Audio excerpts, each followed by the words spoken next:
ಮತ್ತಾಯ 12:20 ವಾಕ್ಯದಲ್ಲಿ ಮತ್ತೆ ಯೇಸು ಸ್ವಾಮಿ ಏನು ಹೇಳ್ತಾನೆ? ಆತನು ಜಜ್ಜಿದ ದಂಟನ್ನು ಮುರಿದು ಹಾಕಲ್ಲ, ಆರಿ ಹೋಗುತ್ತಿರೋ ದೀಪವನ್ನು ನಂದಿಸಲ್ಲ. ಮೂರನೇದಾಗಿ ನ್ಯಾಯವನ್ನು ಏನು ಮಾಡ್ತಾನಂತೆ? ದಿಗ್ವಿಜಯಕ್ಕಾಗಿ ಏನು ಮಾಡ್ತಾನೆ? ಕಳುಹಿಸಿಕೊಡ್ತಾನೆ. ಯಾಕಂದರೆ ಅನ್ಯ ಜನರು ಈತನ ಹೆಸರನ್ನು ಕೇಳಿ ಏನು ಮಾಡುವರು? ನಿರೀಕ್ಷೆಯಿಂದಿರುವರು. ನಮ್ಮ ದೇವರು ನ್ಯಾಯವನ್ನು ಏನು ಮಾಡ್ತಾ ಇದ್ದಾನೆ? ದಿಗ್ವಿಜಯಕ್ಕೆ ಕಳುಹಿಸ್ತಾನೆ. KJV ಕನ್ನಡ ಬೈಬಲ್ ಹೀಗೆ ಹೇಳುತ್ತೆ, ಆ ವಾಕ್ಯ ಹೇಳಿದ್ದು ಹೆಂಗಿದೆ ಅಂದರೆ, ನ್ಯಾಯವನ್ನು ವಿಜಯಕ್ಕಾಗಿ ಕಳುಹಿಸುವವರೆಗೂ ದೇವರು ಜಜ್ಜಿದ ದಂಟನ್ನು ಮುರಿದಾಕಲ್ವಂತೆ. ಆರಿ ಹೋಗುತ್ತಿರುವ ದೀಪವನ್ನು ಏನು ಹೊಗೆ ಆಡುವಂಥ ಬತ್ತಿಯನ್ನು ದೇವರು ಏನು ಮಾಡಲ್ವಂತೆ? ನಂದಿಸುವುದೇ ಇಲ್ಲ.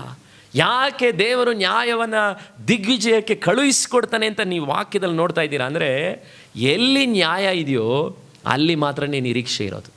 ಇವತ್ತು ಯಾಕೆ ನಮಗೆ ಕೋರ್ಟ್ಗಳ ಮೇಲೆ ನಂಬಿಕೆ ಇಲ್ಲ? ಅಲ್ಲೇನಿಲ್ಲ, ನ್ಯಾಯ ಇಲ್ಲ. ನಮಗೆ ಗೊತ್ತು ಕೇಸ್ ಹಾಕಿದ್ರೆ ಇನ್ನೂ 30 ವರ್ಷ ನಾವು ಗೆಲ್ಲಲ್ಲ ಅಂತ. ಆದರೆ ದೇವರ ಬಳಿಯಲ್ಲಿ ನ್ಯಾಯ ಇದೆ. ಆತನ ಬಳಿಯಲ್ಲಿ ಈ ವಾರದಲ್ಲಿ ನಾನು ಯೋಚನೆ ಮಾಡ್ತಾ ಇದ್ದೆ, ನನ್ನ ಸಂಬಂಧಿಕರುಗಳು ಹಂಗೆಲ್ಲ ಮಾಡಿಕೊಂಡು, ನಮ್ಮ ಚಿಕ್ಕಮ್ಮ ಹೇಳಿದ್ರು ಚರ್ಚು ಕಿಂಡಲ್ಗಳು ಮಾಡಿ ಚರ್ಚು ದೇವರ ಮಾಡುವಂಥ ನಮ್ಮ ತ್ಯಾಗಗಳು ಯಾವುದೋ ಅವ್ರಿಗೇನು ಬೆಲೆ ಇಲ್ಲ. ಆದರೆ ನಾನು ರೂಮಲ್ಲಿ ಬಂದು ಹೇಳ್ತಾ ಇದ್ದೆ, ದೇವರೇ ನಿನ್ನ ಹತ್ರ ನ್ಯಾಯ ಇದೆ. ನಾನು ಕಳ್ಕೊಂಡಿದ್ದು, ನಾನು ಬದುಕ್ತಾ ಇರೋದು, ಯಾರೆಲ್ಲ ಏನೇ ಹೇಳಿದ್ರು ನಿನ್ನ ಹತ್ರ ನ್ಯಾಯ ಇದೆ. ಅದು ನನ್ನ ಅಕ್ಕನ ಹತ್ರನೂ ನ್ಯಾಯ ಇಲ್ವೇನೋ? ಒಂದೊಂದು ಸರಿ ತಪ್ಪಾಗಿ ತಿಳ್ಕೊಬಿಡ್ರಿ, ನನ್ನ ಫ್ಯಾಮಿಲಿಲಿರುವಂಥ ತಂದೆ ತಾಯಿ ಹೆಂಡತಿಗಳ ಹತ್ರನೂ ನನಗೆ ನ್ಯಾಯ ಸಿಗಲ್ವೇನೋ? ಯಾಕಂದರೆ ನಿಮ್ಮ ಒಳ ಉದ್ದೇಶಗಳನ್ನು ಅರ್ಥ ಮಾಡಿಕೊಳ್ಳಿಕ್ಕೆ ನಿಮ್ಮ ಕುಟುಂಬದವರು ಕೂಡ ಇರಲ್ಲ. ಆದರೆ ನಿಮ್ಮೊಳಗಡೆ ಇರುವ ನ್ಯಾಯ, ಇದು ನಾನು ಅರ್ಥ ಮಾಡಿಕೊಂಡಂಥ ಸತ್ಯ, ನಿಮ್ಮೊಳಗಡೆ ಇರುವ ನ್ಯಾಯ ದೇವರ ಹತ್ರ ಯಾವಾಗಲೂ ಇದೆ. ಅದೊಂದನ್ನು ಉಳಿಸ್ಕೊಳ್ಳೋಕೆ ನೀವು ಬದುಕಬೇಕು. ಅದನ್ನು ನೀವು ಹೇಳಿ ಎಷ್ಟೆಲ್ಲ ಟ್ರೈ ಮಾಡ್ತೀರೋ ಅಷ್ಟು ನಿಮ್ಮ ಮೇಲೆ ಅಪನಂಬಿಕೆನೇ ಬರೋದು. ಇದು ನಾನು ಅರ್ಥ ಮಾಡ್ಕೊಂಡಿದ್ದು ಸತ್ಯ. ಯಾರೇ ಆಗಲಿ ನೀವು ಅರ್ಥ ಮಾಡಿಸಿದ್ರು ಕೂಡ, ಒಂದು ಹಣವನ್ನು ನೀವು ಏನಾದರೂ ಸೇರಿಸಿಟ್ಟು ನೀವು ಒಳ್ಳೆ ಉದ್ದೇಶ ಇಟ್ಕೊಂಡ್ರು ಕೂಡ ಅದು ಜನರಿಗೆ ನೀವು ಪ್ರಕಟಿಸೋಕ್ಕಾಗಲ್ಲ. ಯಾಕೆ ಪ್ರಕಟಿಸೋಕ್ಕಾಗಲ್ಲ? ಅವ್ರು ನಿಮ್ಮ ಉದ್ದೇಶವನ್ನು ಅವ್ರು ನೋಡಲ್ಲ. ಅವ್ರ ಹತ್ರ ಆ ಸ್ಕ್ಯಾನಿಂಗ್ ಇಲ್ಲ. ಆ ಸ್ಕ್ಯಾನಿಂಗ್ ಮಿಷಿನ್ ಯಾರ ಹತ್ರ ಇದೆ? ಇದು ಬೈಬಲಲ್ಲಿ ಹೇಳಿದಂಥ ಸತ್ಯ. ಈ ವಾಕ್ಯ ನನಗೆ ಈ ವಾರದಲ್ಲಿ ಭಾಳ ಧೈರ್ಯ ಕೊಡ್ತು. ಯಾಕಂದರೆ ನನ್ನ ನ್ಯಾಯವನ್ನು ನೋಡುವಂಥ ಒಂದು ನ್ಯಾಯಾಧಿಪತಿಯ ಕೋರ್ಟ್ ಪರಲೋಕದಲ್ಲಿದೆ. ಅಲ್ಲಿಗೋಸ್ಕರ ನಾನು ನೀನು ಬದುಕಬೇಕೇ ವಿನ ನಾವು ಅಲ್ಲಿ ವಾಕ್ಯ ಹೇಳ್ತೀವಲ್ಲ ನೋಡ್ರಿ, 12:19 ವಾಕ್ಯ ನೋಡ್ರಿ ಏನು ಹೇಳ್ತಾ ಇದೆ? ಮತ್ತಾಯ 12:19ರಲ್ಲಿ, ಮತ್ತಾಯ 12:19 ಅಲ್ಲಿ ವಾಕ್ಯ ಏನು ಹೇಳುತ್ತೆ? ಆ ನ್ಯಾಯವನ್ನು ದೇವ್ರು ಹೆಂಗೆ ತರ್ತಾನೆ? 18ನೇ ವಾಕ್ಯ, ಈತನು ಅನ್ಯ ಜನಗಳಿಗೂ ಏನು ಮಾಡ್ತಾನೆ? ನ್ಯಾಯ ವಿಧಿಯನ್ನು ಏನು ಮಾಡ್ತಾನೆ? ತೀರಿಸ್ತಾನೆ. ಯಾಕಂದರೆ ಮೇಲಿನ ವಾಕ್ಯ ಹೇಳ್ತಾ ಇತ್ತು, ಕೈ ಬತ್ತಿ ಹೋದವನಿಗೆ ವಾಸಿ ಮಾಡಿದ್ದು ನ್ಯಾಯನಾ ಅನ್ಯಾಯನಾ? ನೀವು ಹೇಳ್ರಿ, ನ್ಯಾಯನಾ ಅನ್ಯಾಯನಾ? ಆದರೆ ಅನ್ಯ ಜನರುಗಳಿಗೆ ದೇವರು ಅದ್ಭುತ ಮಾಡಿದಾಗ ಯಾರಿಗೆ ಸಹಿಸಲಿಲ್ಲ? ಪರಿಸಾಯರಿಗೆ ಸಹಿಸಲಿಲ್ಲ. ಅವರಿಗೆ ಅನ್ಯಾಯ ಮಾಡಿ ಅವನ ಹತ್ರ ವಸೂಲು ಮಾಡಿದರೆ, ನಿನ್ನ ಕೈ ಬತ್ತಿ ಹೋದವನು ಆಲಯಕ್ಕೆ ಬರಬೇಕು ಅಂದರೆ ಇಷ್ಟು ಕಾಣಿಕೆ ಕೊಟ್ಬಿಟ್ಟು ಚರ್ಚಿಗೆ ಬರಬೇಕಪ್ಪ, ಹಂಗೆ ಹೇಳಿದರೆ ನ್ಯಾಯ. ಅವನಿಗೆ ವಾಸಿ ಮಾಡಿಬಿಟ್ರೆ ಅನ್ಯಾಯ. ಆ ನ್ಯಾಯವನ್ನು ನೋಡೋ ದೇವರು ಯಾರಿದ್ದಾನೆ? ದೇವರಿದ್ದಾನೆ. ಅದಕ್ಕೆ ಆ ಪದ ನನಗಿಷ್ಟ ಆಯಿತು. ಯೆಶಾಯ 53:8ನೇ ವಾಕ್ಯದಲ್ಲಿ ನೋಡ್ರಿ, ಯೇಸು ಸ್ವಾಮಿ ಬಗ್ಗೆ ಹೇಳಿದ ವಾಕ್ಯ ಕೂಡ, ಆತನು ಹಿಂಸೆ ನ್ಯಾಯದಿಂದ ಏನು ಮಾಡಿದಂತೆ? ಕೊಲ್ಲಲ್ಪಟ್ಟನು. ಯಾರ ತಡೆ ಇಲ್ಲದೆ ಯೇಸು ಸ್ವಾಮಿ ಅನ್ಯಾಯವಾಗಿ ಕೊಲ್ಲಲ್ಪಟ್ಟ. ಇದು ನಿಮಗೂ ನಮಗೂ ಅರ್ಥ ಆಗಬೇಕು. ಯಾಕಂದರೆ ಯಹೂದ್ಯರ ಯುವಕನು 33ನೇ ವಯಸ್ಸಿನಲ್ಲಿ ಮಕ್ಕಳಿಲ್ಲದೆ ಸಾಯೋದು ಅನ್ಯಾಯ. ಯೇಸು ಸ್ವಾಮಿ ಸಾಯುವಾಗ ಎಷ್ಟು ವಯಸ್ಸು? ಯೇಸು ಸ್ವಾಮಿಗೆ ಮಕ್ಕಳಿದ್ರಾ? ಇಲ್ಲ. ಒಬ್ಬ ಯಹೂದ್ಯನು ಆ ರೀತಿ ಮಕ್ಕಳಿಲ್ಲದೆ ಸಾಯೋದು ಅನ್ಯಾಯ. ಆದರೆ ಯೇಸು ಸ್ವಾಮಿ ಆ ರೀತಿ ಸಾಯುವಾಗ ಅನ್ಯಾಯದಿಂದ ಏನು ಮಾಡಿದಂತೆ? ಆತನು ಕೊಲ್ಲಲ್ಪಟ್ಟನು. ಆದರೆ 53:9-10ನೇ ವಾಕ್ಯವನ್ನು ನೀವು ಮರೀಲೇಬಾರ್ದು. ಅನ್ಯಾಯವಾಗಿ ಕೊಲ್ಲಲ್ಪಟ್ಟ ಅಂತ ನಿಮ್ಗನ್ಸಿದ್ರೆ ದೇವರು ಅದನ್ನು ಹೇಗೆ ನೋಡಿದ್ನು ಗೊತ್ತಾ?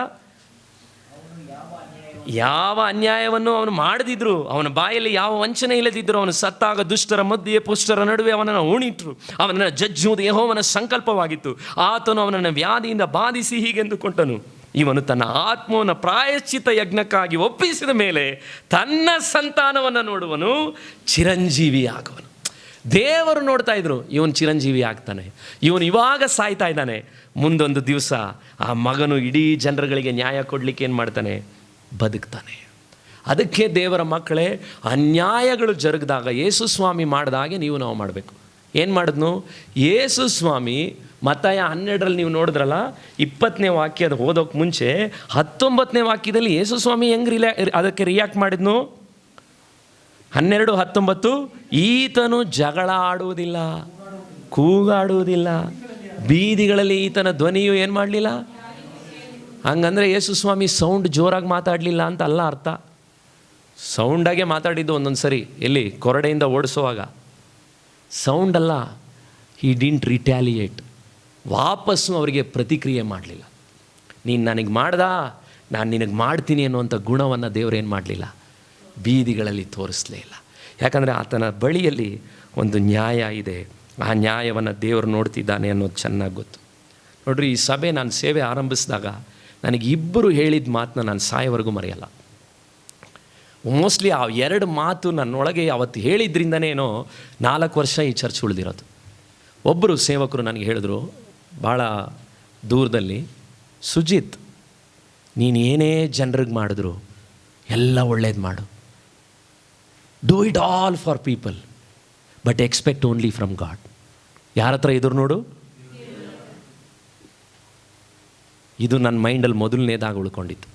2ನೇದಾಗಿ ನನ್ನ ಪಾಸ್ಟ್ರು ಮೈಕಲ್ಲಿ ಹೇಳಿದ್ರು, ನೀನು ಎಷ್ಟೇ ಒಳ್ಳೇದನ್ನ ಜನರಿಗೆ ಮಾಡು, ನಿನಗೆ ಸಿಗೋದು ಕೆಟ್ಟದ್ದೇ.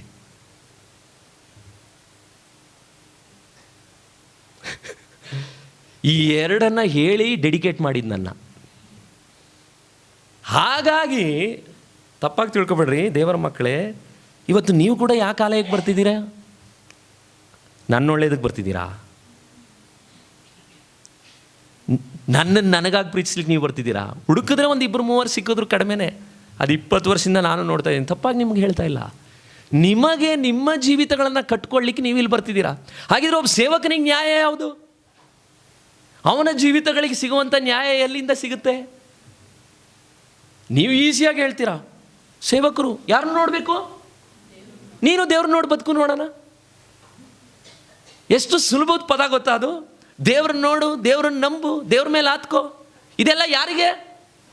ಸೇವಕರಿಗೆ. ವಿಶ್ವಾಸಿಗೆ ನ್ಯಾಯ ಎಲ್ಲಿ ಮತ್ತೆ? ನಿಮ್ಮನ್ನು ಸ್ವಲ್ಪ ಆಲೋಚನೆ ಮಾಡೋಕ್ಕೆ ಹೇಳ್ತಾ ಇದ್ದೀನಿ.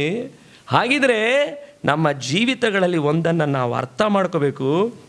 ಮೂಗನ ಕನಸು ಸೇವಕನ ಮನಸ್ಸು ಹೇಳೋಕ್ಕಾಗಲ್ಲ ಅಂತ ಒಬ್ಬ ಸೇವಕರು ಹೇಳಿದ್ದು.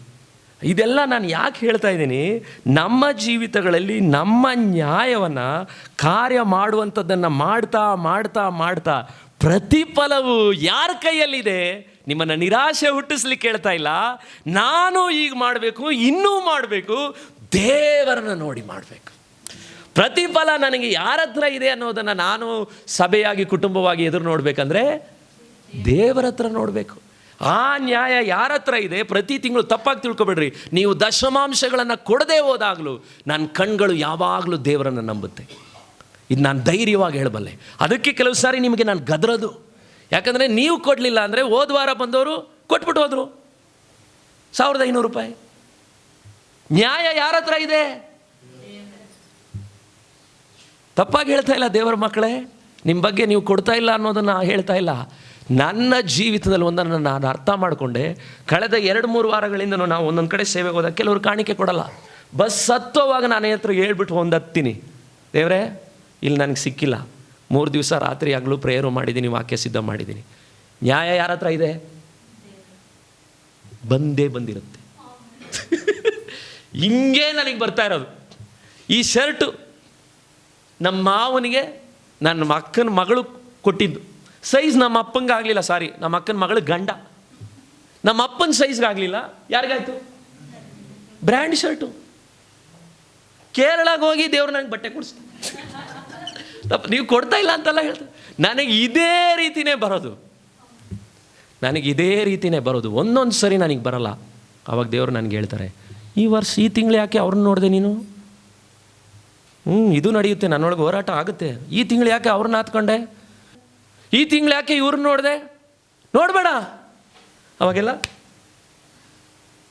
ಯಥಾರ್ಥವಾಗಿ ಹೇಳ್ತಾ ಇದ್ದೀನಿ. ಆದರೆ ಹೆಚ್ಚು ಆತನ ನೋಡಿದಷ್ಟು ಈ ವಾರದಲ್ಲಿ ನಾನು ಕೇರಳಕ್ಕೆ ಹೋಗಿದ್ದು ನಿಜವಾಗ್ಲೂ ನನಗೊಂದು ಅನ್ಯಾಯ ಅನ್ನಿಸ್ತು. ಬಹಳ ಸಂಕಟದಿಂದನೇ ನಾನು ನಿಂತಿರೋದು ಇವತ್ತು. ಯಾಕಂದರೆ ಜಗತ್ತು ಕೂಡ ನಿಮಗಿರೋದನ್ನು ಬದುಕಿರೋದನ್ನು ನೋಡಿನೇ ಮೌಲ್ಯ ಕೊಡೋದು. ಆದರೆ ಅವ್ರಿಗಾಗಿ ನೀವು ಬದುಕೋದು ಬೇಡ. ಯಾಕೆ ಗೊತ್ತಾ? 12:18 ಹೇಳುತ್ತೆ, ಯೇಸು ಸ್ವಾಮಿ ಅದಕ್ಕಾಗಿ ಬದುಕಿದ್ದು. ಯೇಸು ಸ್ವಾಮಿ ಅದಕ್ಕಾಗಿಯೇ ಬದುಕಿದ್ದು. ಚಾಚು ಎಂದು ಹೇಳಿದನು ಅವನು, ಅದು ಸಂಪೂರ್ಣ ವಾಸಿಯಾಗಿ 14:14 ಫರಿಸಾಯರು ಹೊರಕ್ಕೆ ಹೋಗಿ ಇವನನ್ನು ಯಾವ ಉಪಾಯದಿಂದ ಮಾಡಿದ ನ್ಯಾಯಕ್ಕೆ ಏನ್ರಿ ಶಿಕ್ಷೆ? ಕೊಲೆ. ಪಕ್ಕದಲ್ಲಿರೋರಿಗೆ ಹೇಳಿ, ಚೆನ್ನಾಗಿ ಒಳ್ಳೇದು ಮಾಡು, ಮಾಡೋದಿರ್ಬೇಡ, ಮಾಡೋದು ನಿಲ್ಲಿಸ್ಬೇಡ, ವಾಪಸ್ಸು ಈಟಿನೇ ಬರೋದು. ನಿಮ್ಗೆ ಯಾಕೆ ಯಾರಿಗೂ ಏನೂ ಆಗ್ತಾ ಇಲ್ಲ, ಏನು ಒಳ್ಳೇದೇ ಮಾಡ್ತಾ ಇಲ್ಲ. ಒಳ್ಳೇದು ಮಾಡ್ರಿ ನೀವು. ಬೈಬಲ್ ಹೇಳಿದ್ದದು, ನಾನು ಹೇಳಿದ್ದಲ್ಲ. ಇದು ಯೇಸು ಸ್ವಾಮಿಯ ಜೀವಿತ. ಆದರೆ ಯೇಸು ಸ್ವಾಮಿ ಅದಕ್ಕಾಗಿ ಬದುಕಲಿಲ್ಲ. ನನಗೆ ಈ ವಾಕ್ಯ ಎಲ್ಲಿಂದ ಬರೆದಿದ್ದು ಗೊತ್ತಾ ನಿಮಗೆ? ನಿಮಗೆ ಟೈಮ್ ಅನ್ನಿಸ್ತಾ ಇರ್ಬೋದು. ಯೆಶಾಯ 42 ಹೇಳಿದ ವಾಕ್ಯನ ಅಲ್ಲಿ ಹೇಳಿದ್ದು. ಅಲ್ಲಿ ಯೇಸು ಸ್ವಾಮಿ ಹೆಂಗೆ ಮಾಡಿದ್ನು ಗೊತ್ತಾ? 42ನೇ ಅಧ್ಯಾಯದಲ್ಲಿ. ಓ ನಿಧಿಗಳು ದೇವರ ಮಕ್ಕಳೇ ಇವೆಲ್ಲ.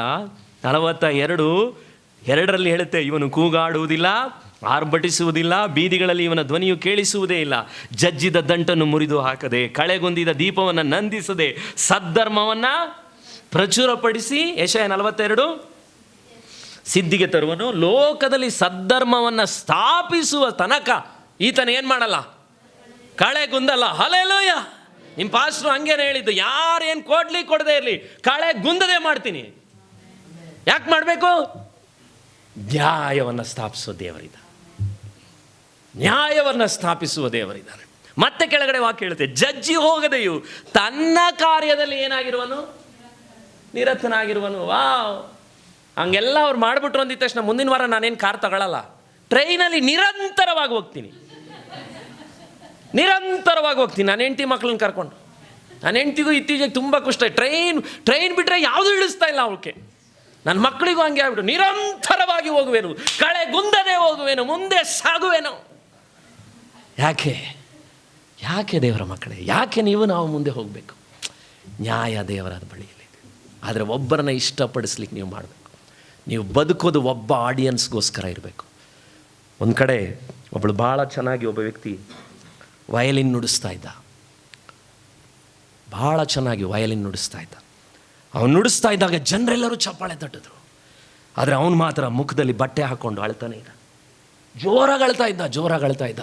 ಮತ್ತೆ ಕೆಲವರು ಹತ್ತಿರ ಬಂದು ಹೇಳಿದ್ರು, ಎಲ್ಲರೂ ನಿಂತಿದ್ದಾರೆ ನೋಡು, ಯಾಕೆ ಹಿಂಗೆ ಅಳ್ತಿದೀಯಾ? ಯು ಪ್ಲೇಡ್ ವೆಲ್, ನೀನು ಭಾಳ ಚೆನ್ನಾಗಿ ವಯಲಿನ್ನ ನುಡಿಸ್ದೆ. ಅವರಿಗೆಲ್ಲ ಇಷ್ಟ ಆಯಿತು. ಆದರೂ ಅವನು ಅಳ್ತಲೇ ಇದ್ದಂತೆ. ಎಲ್ಲರೂ ನಿಂತಿದ್ದಾರೆ ನೋಡು. ಅವನು ಹೇಳಿದಂತೆ, no, not everybody is standing. ಅಲ್ಲಿ ಯಾರೋ ಒಬ್ಬರು ಕೂತಿದ್ದಾರೆ. ತಕ್ಷಣ ಅವ್ರು ಹೇಳಿದ್ರಂತೆ, ಹೇಯ್, ಎಲ್ಲರೂ ನಿಂತಿದ್ದಾರೆ, ಅವನೊಬ್ಬನೇ ಕೂತಿರೋದು, ನೀನು ಯಾಕೆ ಅಳ್ತಾ ಇದೀಯಾ? ತಕ್ಷಣ ಆ ವಯಲಿನಿಸ್ಟ್ ಹೇಳಿದಂತೆ, ನಂಗೆ ಗೊತ್ತು ಅವ್ರು ಕೂತಿರೋರು ಬೇರೆ ಯಾರೂ ಅಲ್ಲ, ನನ್ನ ಟೀಚರ್, ನನಗೆ ವಯಲಿನ್ ಕಲಿಸಿದವರು. ಎಲ್ಲರೂ ನಿಂತಿದ್ದಾರೆ, ಆದರೆ ನನಗೆ ಟೀಚ್ ಮಾಡಿದಂಥ, ವಯಲಿನ್ ಕಲಿಸಿದಂಥ ಟೀಚರ್ ಕೂತ್ಕೊಂಡಿದ್ದಾರೆ. ಹಾಗಿದ್ದರೆ ನಾನು ನುಡಿಸಿದ್ದು ನನ್ನ ಟೀಚರ್ಗೆ ಇಷ್ಟ ಆಗಲಿ. ಯಾಕೆ ಸೇವೆ ಮಾಡಬೇಕು? ಜನ ಚಪ್ಪಾಳೆ ಹೊಡೆಯೋಕ್ಕೋ ಯೂಟ್ಯೂಬ್ಗಳಿಗೋ ಮೆಚ್ಚಿಸ್ಕೊಳ್ಳಿಕ್ಕೋ ಅಲ್ಲ. ನನ್ನ ಟೀಚರ್ ಒಂದು ದಿವಸ ಎದ್ದು ನಿಲ್ಲಬೇಕು. ನನ್ನ ಟೀಚರ್ ನಾನು ಮಾಡೋ ತ್ಯಾಗಗಳಿಗೆ, ನಾನು ಮಾಡೋ ಕಣ್ಣೀರಿನ ಪ್ರಾರ್ಥನೆಗೆ ನೀವೇನಕ್ಕೆ ಒಳ್ಳೇದು ಮಾಡ್ತಿದ್ದೀರಾ?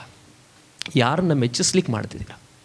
ಒಂದು ದಿವಸ ನೀವು ಮಾಡುವಂಥ ವ್ಯಾಪಾರ, ನೀವು ಕೊಡುವಂಥ ಕಾಣಿಕೆ, ನೀವು ಮಾಡುವಂಥ ಸಣ್ಣ ಪುಟ್ಟ ಕಾರ್ಯಗಳು, ಒಂದು ದಿವಸ ನಿಮ್ಮ ಟೀಚರ್ ಎದ್ದು ನಿಲ್ಲಬೇಕು.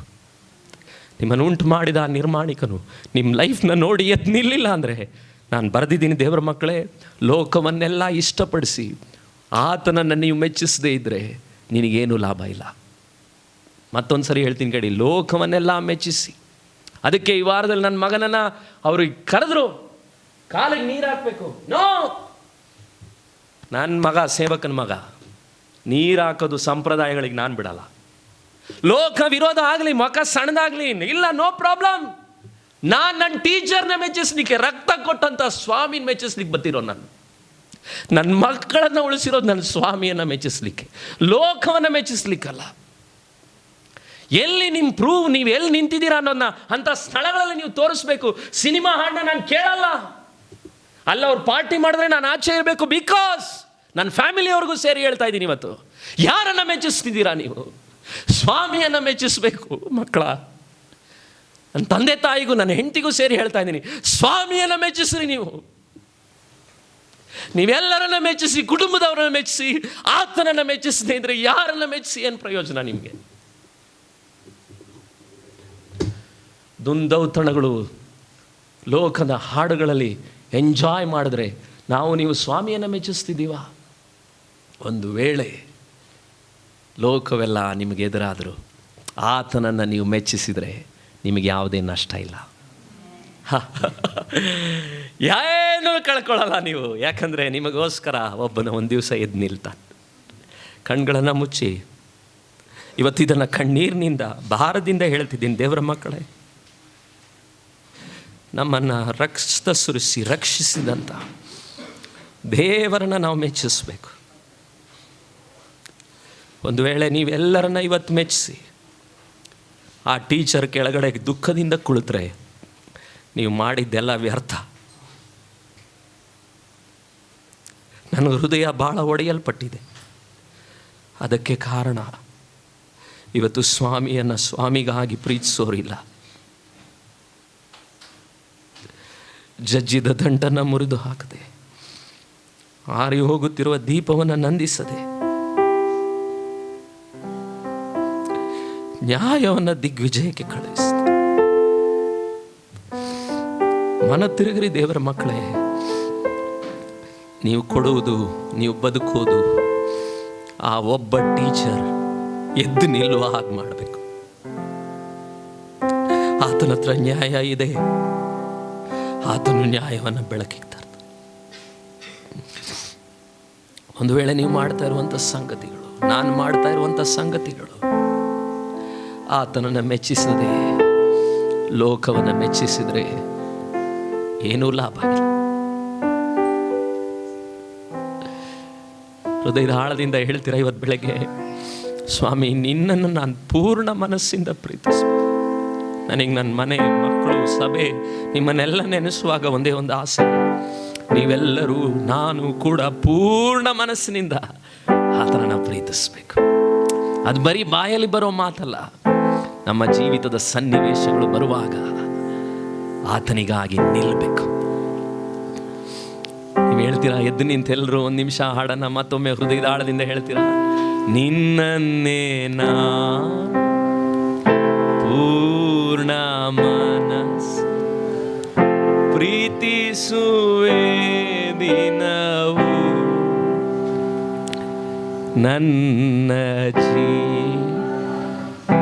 ಮಾಲವೆಲ್ಲ ನಿನ್ನನ್ನೇ ಪ್ರೀತಿಸು.